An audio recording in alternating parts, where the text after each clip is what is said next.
que dessa flexibilidade pode surgir também a Terra. A Terra é a serenidade, a estabilidade, a imobilidade. É uma firmeza, uma convicção naquilo que estamos fazendo.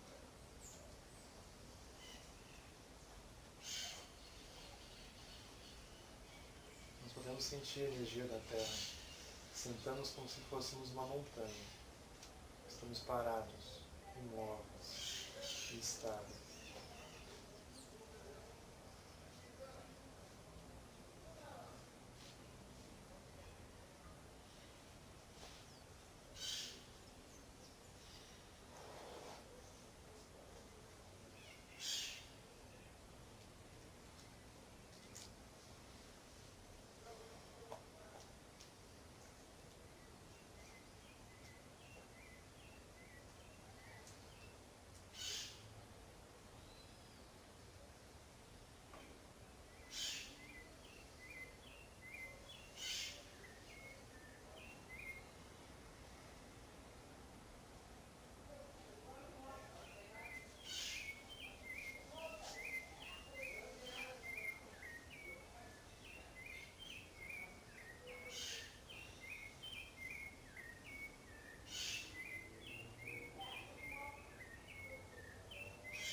Reconhecermos isso, o fato de mantermos o foco e sustentar esse equilíbrio interno se torna nossa prática de chamata impura.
Quando nós relaxamos o foco, nos tornamos abertos aos sentidos físicos, assim dá seguimento àquilo que possa surgir, isso se torna nossa prática de chamata pura.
criado esses 5 elementos? Já tinham feito alguma coisa assim?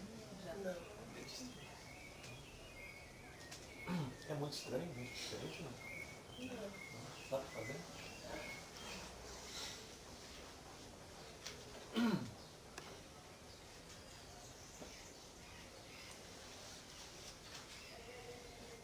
Porque é como se a gente sutilizasse o objeto da nossa meditação. É um pouco como Vajrayana, né? Vajrayana, a pessoa, por exemplo, ela vai visualizar uma deidade. Prática de visualização. Agora, se a pessoa nunca fez chamata, ela começa a visualizar a deidade. Quando ela está no meio da deidade, mas eu esqueci de pagar aquela conta. Aí acontece alguma coisa que a pessoa esquece da deidade. Ou ela não consegue, vai trancando, né? Então, até mesmo para a pessoa poder fazer o Vajrayana direito, ela tem que fazer chamata, senão ela se distrai no meio daquele processo. Agora, o Vajrayana, ele trabalha totalmente com o aspecto da energia. Porque o aspecto principal da deidade é a energia que ela comunica. Então, Tirenzig é o Buda da compaixão. Quando a pessoa começa a montar a mandala do Tirenzig, o Buda Tirenzig, junto daquilo tem um aspecto secreto que é a energia. Externo, interno e secreto. O interno o secreto é a energia. Se a energia está presente, amor. Então todas as deidades comunicam energia. Aryatara, a mesma coisa, Manjushri, por aí vai. Eles comunicam energia. Aqui, a gente, ao invés de usar um processo de botar um ponto na parede, de fazer alguma coisa assim, a gente já está olhando direto ao ponto daquilo que nos faz ficar concentrado, daquilo que nos faz nos distrair, que é a energia. E se a gente está em detalhe, aquilo que constitui esse equilíbrio de energia, que são os 5 elementos, a gente consegue ter um domínio melhor sobre isso. Então, um pouco, essa é a malandragem que está por detrás da gente estar fazendo isso. Explicando para vocês, né?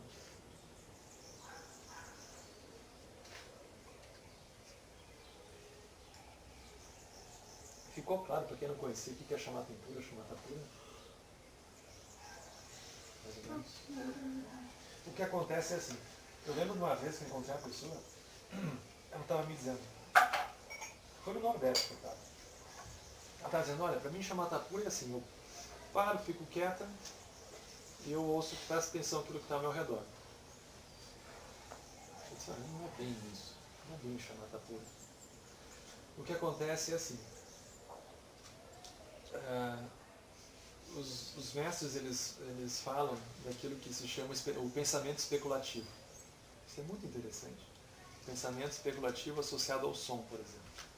É assim, a gente está aqui parado, de repente ouve um barulho de fora. O barulho ele foi só uma reverberação do som. Só que surge o pensamento especulativo. Mas o que será que foi aquilo? Foi uma pessoa que caiu? Não. Pode ter sido cachorro. Eu não sei. Ou seja, qualquer coisa que acontece estimula o pensamento especulativo. Do mesmo modo que a gente está parado, e nem aqui tem a samatha, né? Aí de repente passa alguma coisa, que daí seria a visão. Aí a visão é o quê? Quem será que passou ali? Foi um pássaro ou foi um macaco? Ou foi um grilo gigante? Foi, não sei. Aí o fato de ter alguma coisa tocado o sentido dos olhos, surge um movimento interno, um pensamento especulativo que é associado à energia também. Mas o que será que foi aquilo? Será que é bom ou será que é ruim? Aí a gente fica culpado com isso. Do mesmo modo tem um cheiro. Então está meditando, será que tem alguma coisa queimando? Mas a pessoa ela não está dormindo ainda. E esse cheiro está vindo de onde? Será que foi o vizinho? Mas o vizinho não tinha de viajar? E a pessoa é dominada por aquilo. Então qualquer um dos 5 sentidos nos domina. Mas não é que aquilo que surge o sentido nos domina. É o pensamento especulativo. Tem alguma coisa que nos conecta àquilo que toca os sentidos. Em chamata impura, a gente nem ouve, nem vê o macaco, a pessoa nem presta atenção no cheiro, nada. Ela está completamente focada e fechada ali dentro. Agora, a chamata pura, o que acontece? Ela abriu um pouco os sentidos. De repente, ela ouviu que tinha alguém passando, ela viu que tinha um cheiro, ela ouviu qualquer coisa. Mas ela não vai seguir o pensamento especulativo correspondente. Ela vai se manter nesse equilíbrio que chamata impura tinha te proporcionado. Porque Por que isso é importante? Porque, por exemplo, se o foco da prática da pessoa é chamar tempura e ela anda na rua, ela não vai nem conseguir atravessar a rua. Porque ela vai chegar na esquina, pronto, aí passa um caminhão, acabou, né? Ela não vai nem parar por lá pro lado. Porque aí chega alguém na frente dela, começa a dizer qualquer coisa, que sofrimento, uma perturbação qualquer, a pessoa nem olha. Porque ela está completamente focada em se manter equilibrada e não prestar atenção naquilo que suja olhos, ouvidos, nariz, limitado. E tem uma pessoa chorando na frente e ela nem olha. Por quê? Porque ela está focada em chamar tempura, né? Vai olhar por quê?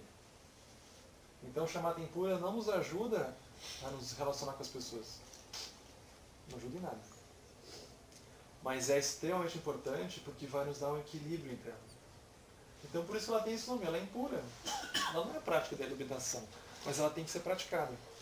Porque ela vai nos permitir fazer outras práticas mais adiante, ela vai nos permitir ter esse equilíbrio. Então não é porque ela é impura que a gente não deve fazer, a gente tem que fazer. Ela vai nos equilibrar muito, vai nos ajudar muito.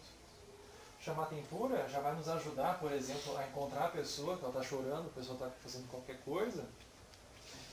A gente vai ouvir o que a pessoa está dizendo, mas vai conseguir não embarcar no conteúdo. Então chamar tempura já nos permite contato com o mundo. Agora, sem ficar preso a essa coisa especulativa que surge no contato dos sentidos, né? Esse é o ponto. Eu sempre confundi a pura com a impura, porque eu vi esse sentido de puro, aí eu achava que a chamata pura era justamente o foco fechado. E a impura, por causa do nome, seria o... É o contrário, né? E agora foi a primeira vez que você explicou, assim, eu nunca ouvi dessa forma, porque que é pura e impura. Ela é impura no sentido espiritual, assim. Ela é impura no sentido de que tu também não está te permitindo entrar em contato com o mundo, né? Entendi. Tu não está te permitindo entrar em contato com o mundo, tu está fechado, então ela tem essa limitação, né? Mas ela é super importante de fazer. Até diria, não tem como a gente fazer coisas mais avançadas se não fizer chamada impura. Porque ela é a base para tudo, né? Como é que tu vai almejar fazer boa chamada pura se não tiver chamada impura, né? É ela que vai dar esse eixo inicial que vai te permitir não entrar nas experiências, né? A chamada impura, né? Entendi muitas coisas. Henrique, durante a percepção dos elementos, se algum elemento não ficar muito... Você não perceber ele, você não sentir ele verdadeiramente. E aí, passa adiante? Imagina. Tu pode passar para o seguinte, por exemplo. Agora, se tu sentir que não aconteceu nada no seguinte também, tu volta no começo. Ou tu respira fundo algumas vezes, né? Aí é um meio hábito que a gente vai encontrando de ir olhando as coisas, né? No mundo interno. Com certeza, tem dias que é mais fácil, tem dias que é mais difícil. A oscilação é natural, né? Mas a gente vai encontrando maneiras da gente lidar com essa oscilação interna. Né? Ou se tu sentir que se tu passar e foi só aquele que trancou, tudo bem. O ponto é tu sentir que a tua energia ela vai se equilibrar por completo, olhando um por um desses elementos, porque eles é que constituem de fato o que a gente chama de energia, o que a gente chama de equilíbrio, né? Vem desses 5 elementos. Mas aí, se a gente chega num ponto de equilíbrio desses elementos, a gente não chega num ponto também de um certo embotamento? Não, porque tem uma vivacidade ali dentro. Tem uma vivacidade. O elemento éter ele tem vivacidade. O embotamento não tem éter dentro. Ele tem ar, ele tem fogo. Fogo é intensidade. O embotamento está anestesiado. Então ele é uma cadeia, né? Por isso que tem o símbolo. Para mobilizar a energia. Aí tu tem uma energia leve e viva. O torpor, ele é uma coisa assim que a pessoa fica fechada mesmo, né? É diferente. Por exemplo, se você está no torpor, por exemplo, aí você dá aquela respirada exatamente para buscar essa energia e fazer passar pelos 5 elementos. Tu entra de novo, né?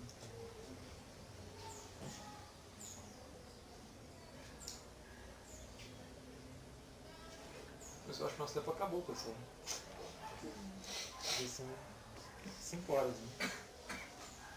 Eu tenho que ir embora agora, senão dá pra ficar mais um pouco também. Porque não tem problema.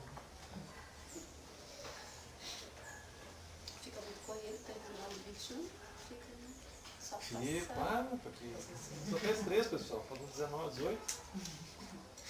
Mas Não, assim, o dá mundo pra... você já matou, né? É, Matando e matando. o que é, assim, Arminha de brinquedo. um quarto ponto, que página paramita já é uma coisa que precisaria um retiro inteiro só para explicar, né? Mas um ponto que seria super importante de vocês adicionarem, né, é Metabhavana. Metabhavana é super importante adicionar. É porque até a página paramita, a maioria aqui já tem pouco, a gente vai repetir isso com o tempo, né? Se você pudesse dar uma pincelada do que vem depois. Do página paramita em diante? É.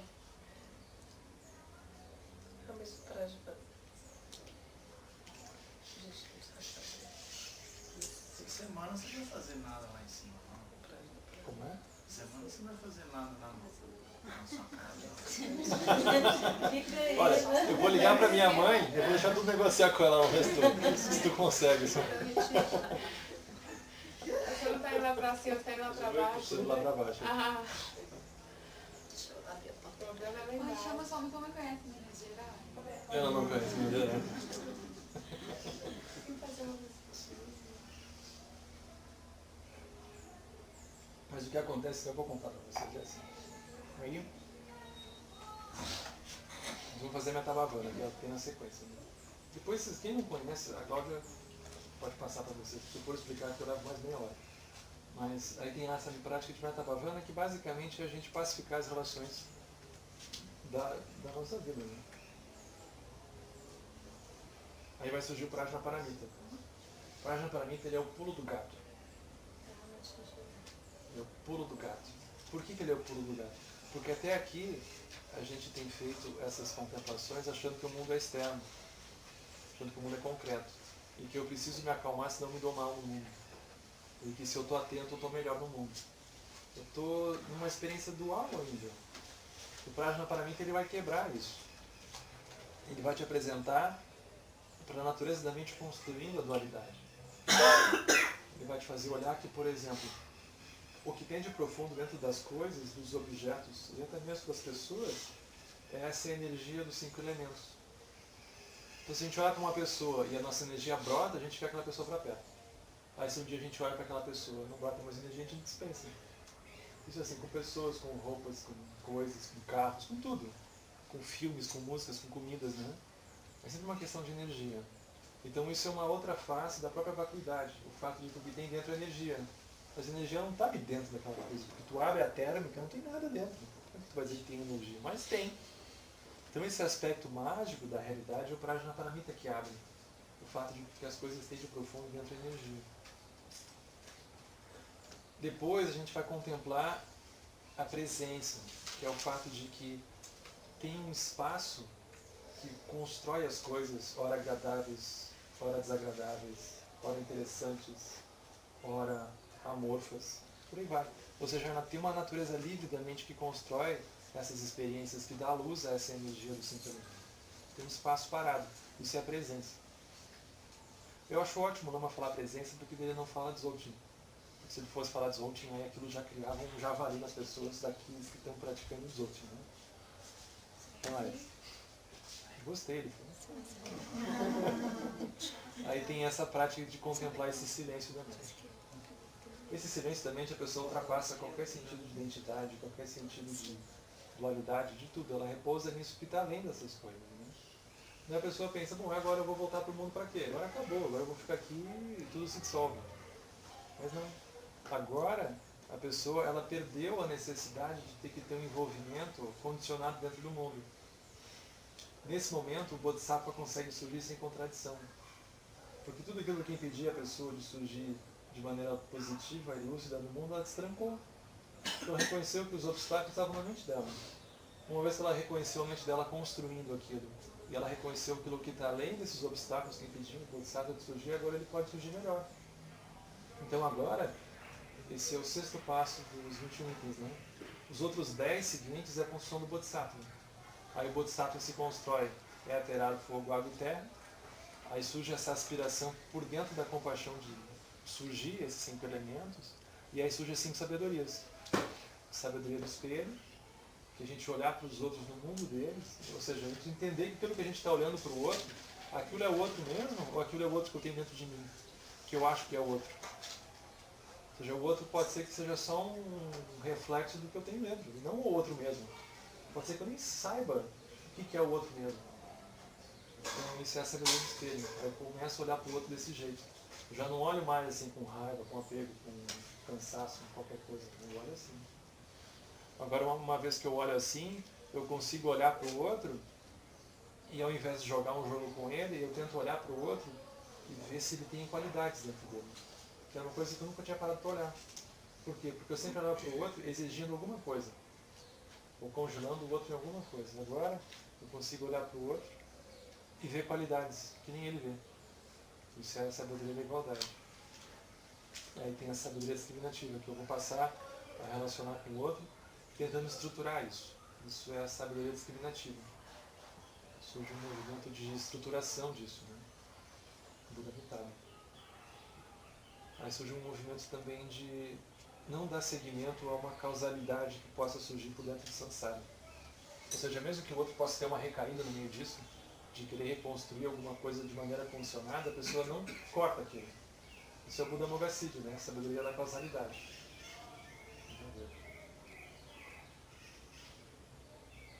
E sabedoria de Dharmata, que é a sabedoria onde a pessoa reconhece que aquilo tudo que ela está observando é inseparável da própria mente, da natureza da mente. Ela reconhece isso. E aí tem Vajrasattva. Vajrasattva é assim, essas 5 visões sobre possibilidade de relação, isso vale com todo mundo. Não é só com os budistas. Isso tem que valer com todos os seres. Isso é Vajrasattva. Qualquer experiência, por mais condicionada que ela seja, ela é um veículo de lucidez. Vajrasattva. Qualquer experiência, qualquer pessoa é passível de se olhar com esse olho. Isso é Vajrasattva. E aí tem os 4 itens finais, que é verdade, coragem, paciência e perseverança.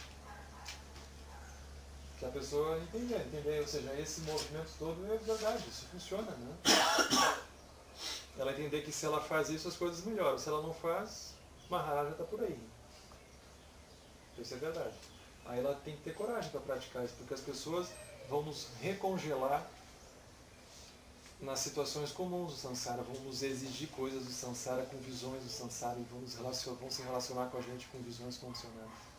Então a gente vai ter que ter uma coragem de ultrapassar o próprio olhar que as pessoas vão jogar sobre nós. Isso é coragem, né? Aí tem paciência, porque não é fácil. Não é fácil. Às vezes a pessoa consegue, às vezes não consegue, e ela tem que ter paciência. Não se exigir muito, mas também não afrouxar demais, né? Então, paciência. E perseverança, assim, seguir. Entender que não tem 2 coisas para fazer, seguir, né? Seguir fazendo. Ser perseverante. Quando a pessoa completa isso e ela for refazer, começar de novo com motivação, aí agora ela consegue fazer já um pouquinho melhor. Porque ela já viu mais coisas, né? Então ela viu motivação de novo. E sim, isso é um processo, né?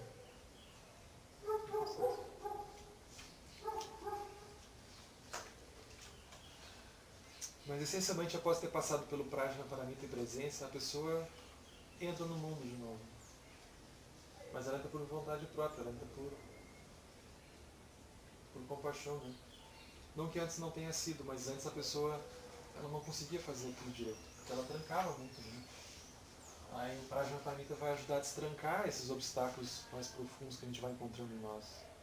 E a prática da presença vai nos estabilizar nisso. Essas 2 práticas. Só que para essas práticas funcionarem, a gente tem que ter feito essas outras, né, da fundação. Motivação, chamata, metabhavana.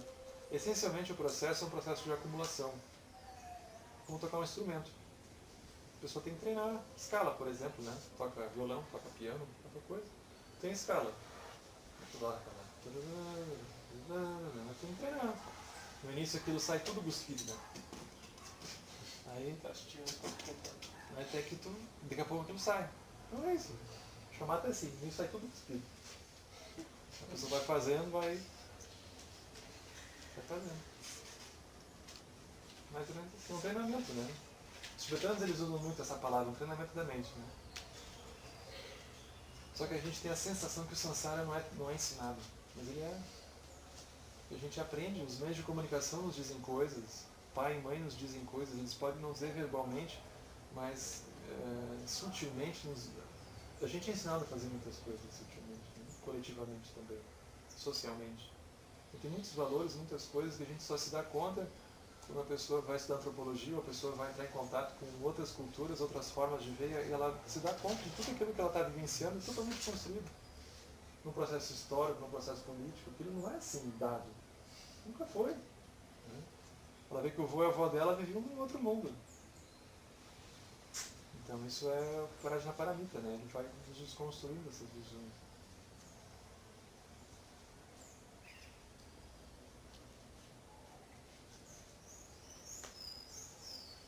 E que é grande o negócio, né?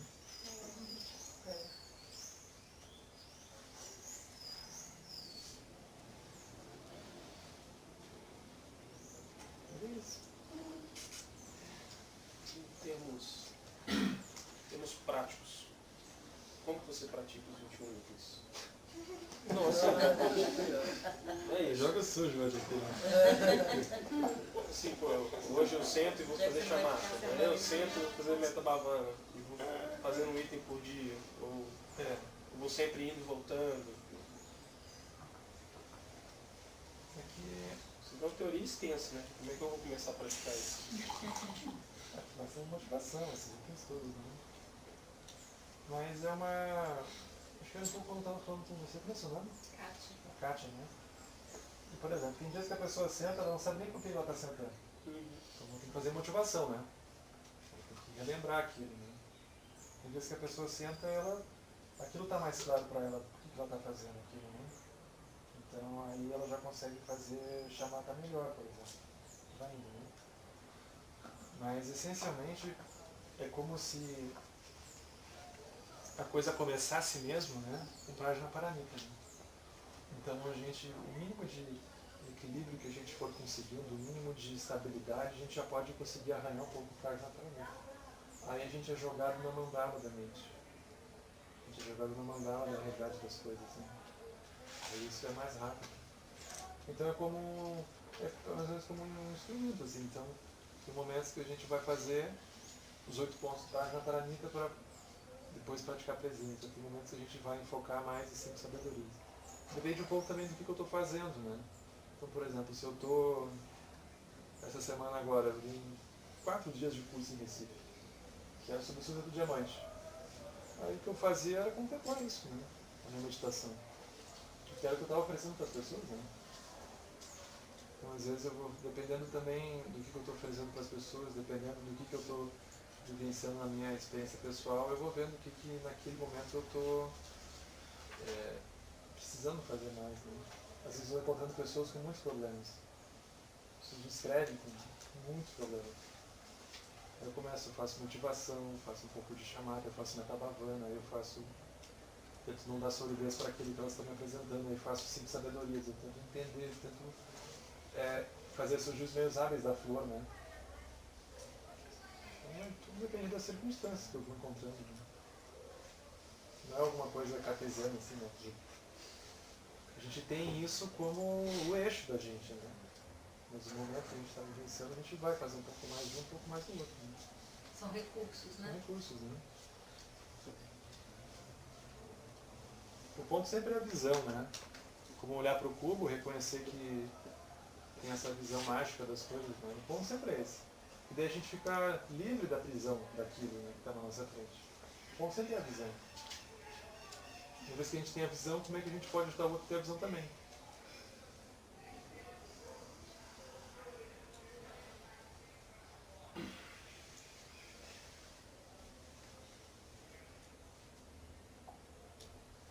A gente durante o intervalo ele estava conversando com o moço que eu conheci hoje.